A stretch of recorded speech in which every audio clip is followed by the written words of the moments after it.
me? Now, a majority of persons have a divided opinion with regards to this recapitalization of banks, even though they agree that it is long overdue for Nigeria and the economy. But there are concerns, especially with regards to inflation and every other thing on the ground that is happening with regards to the economy. But the government is saying this is to push the $1 billion economy of the president as it is. What do you make of this move by the CBN? Okay, thanks. Thank you for that question. As you know, in life, there is always the good side to things and there's always the bad side to things. So like any new policy, there's always good points. Initiative by our central bank is a welcome development. Essentially, it's going to enhance the stability and capacity of our banks. And you know, for any country to thrive economically, it needs a formidable banking sector.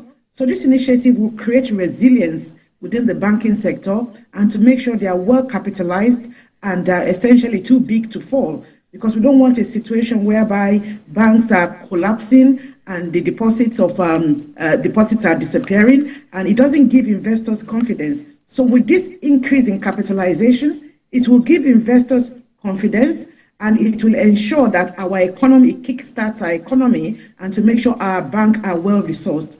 Because as you would appreciate, the last time we did this exercise was under Professor Soludo when he was the governor of Central Bank, and that was in 2004. So that's 20 years ago. So if you look at it from an international perspective and what interest rate is done to the Naira, it wiped out the capital base of most international Nigerian banks. So it will be naive of anyone to say this is not a good initiative, because the capital base is essentially being wiped away by inflation and also the adverse movement in interest rates. So I think it's a welcome development.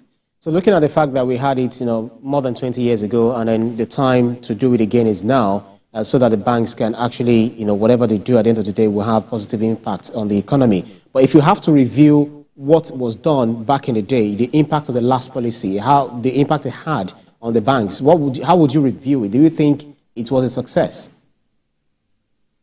Right. So when it was done 20 years ago, essentially 89 banks became collapsed into 25 banks and essentially bigger capital base. And having a bigger capital base is surely a good thing for the banking sector. Now is the time to do it again, because 20 years is a long time in the financial industry. And for us to make sure we are well placed and we can compete internationally, our banks can compete internationally, it is a very good time to review this capitalization threshold and to make sure the banks are fit for purpose.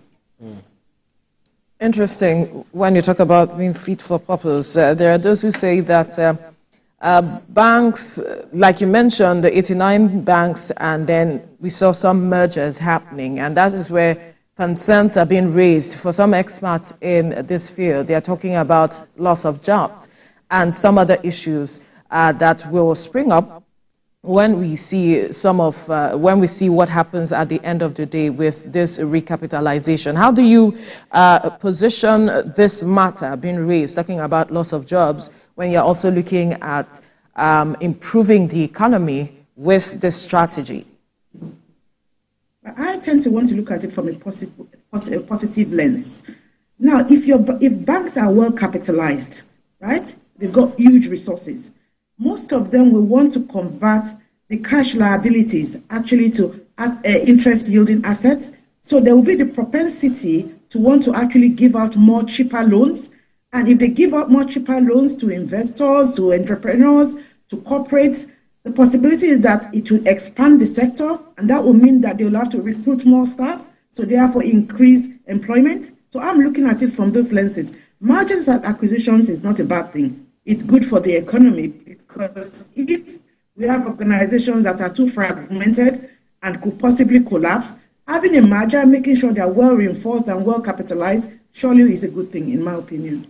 Interesting. So as a result of this, many banks are already preparing to float rights issue to recapitalize by deploying various options for capital injection.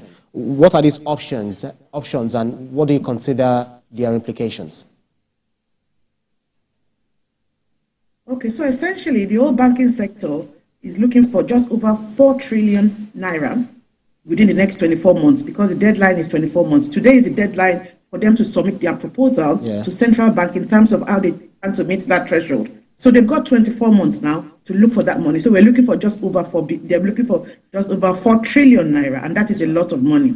So as you rightly said, there is the opportunity of public offering, right? There's opportunity of rights issues. There's also private placement. There's mergers and acquisition. They go for mergers and acquisition. Also, it's a good opportunity for foreign direct investment. So other international organizations or individuals internationally can bring in FX, to be able to invest in the banking sector. So the banking sector will be the area of growth for the country, because many people would now want to invest in the banking sector. That might create a bit of disruption, especially in the stock exchange, because other organizations like manufacturing and oil and gas, people might be diverted from investing in them, but would rather invest in the bank to meet that threshold, because even bankers now will be running helter-skelter to find that money. They'll be lobbying, rich, high net worth people, to be able to achieve that. But it must be achieved. And today is the deadline for them to submit their proposal. So as I listed, there are about 4 or 5 ways in which they can raise that capital. But I'm more interested in foreign direct investment, because as you know, we've got foreign exchange challenges. So if you could use this opportunity of the recapitalization to attract more foreign investment, which will come along with forex into the country, that would actually help to stabilize the naira, and it will make sure as a country, economically, we are moving towards stability. Right.